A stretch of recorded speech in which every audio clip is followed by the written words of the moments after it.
Welcome to Take 5, your 5-minute inspirational message from Solid Rock Drogheda. I'm Nick Park. I'm taking us through a set of 5-minute teachings on the translation and transmission of the Bible, showing how God took those events that happened in Israel all those years ago and with Jesus and his disciples and the Old Testament times, and God enabled it to be not just something that was written down in the temples or the synagogues, but spread around the entire world. And today we have Bibles that we can read in our own languages, in our own hands. And God was in the midst of all this process. It was a wonderful example of the sovereignty of God at work. And we've been seeing over recent Take Fives, we've been seeing how in the 14 and 1500s, so the 15th and 16th centuries, you basically had several things came together. You had a hunger for God, a hunger for the word for people because of the Reformation. You had the printing press. You had reliable Hebrew and Greek manuscripts. And the way was now clear for an explosion of printing of Bibles and distribution of Bibles, and therefore an increase in faith in God, because faith comes by hearing and hearing comes by the word of God. Now, Martin Luther in Germany, he was a monk and he came to faith, in a personal faith in Jesus Christ. And he realized that there were certain things going on in the church were contrary to the word of God because of his study of the Bible. And he nailed his 95 Theses to the door of the Wittenberg Castle Church in Eastern Germany. And another guy that actually studied then at Wittenberg was William Tyndale. He was an English scholar. And he basically studied at Wittenberg. He produced an English translation of the Bible.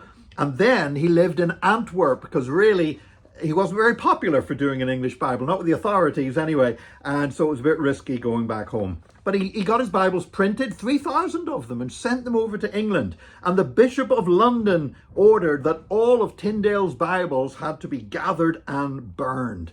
And they did a pretty good job of it because only 3 copies have survived. And those 3 copies are still accessible in museums and libraries today. But Antwerp was not a safe place either. And William Tyndale was arrested and he was tried and condemned as a heretic. And then he was executed. Now, he was burned at the stake, but they strangled him first. So at least he did not suffer the pains of the fire. Sometimes that was where an executioner would take pity on somebody and would strangle them before lighting the flames beneath their feet. But William Tyndale's translation became hugely influential, still is influential today. Some common words that everybody uses, expressions like the apple, being the apple of someone's eye. That's William Tyndale's rendering from the Hebrew. Also, even our word sin. Tyndale was enough of a scholar to understand that in Greek, the word hamartia, which means sin, that it was also an archery term for missing the mark. That if you were firing an arrow at your target and missed, the Greeks called that hamartia. And he took the English term for missing the target in archery, which was sin, and used that as the English word for committing something that was wrong in the sight of God. So every time we use the word sin, we're actually acknowledging the role that William Tyndale played with his translation of the Bible into English.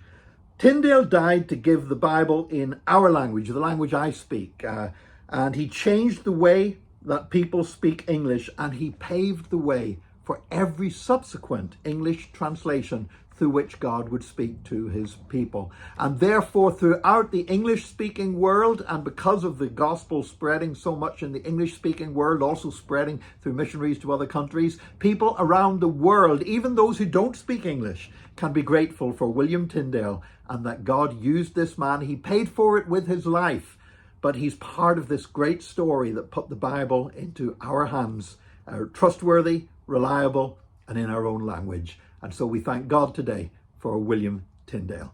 God bless you. Join us again next time for another Take 5, your 5-minute inspirational message from Solid Rock Drogheda.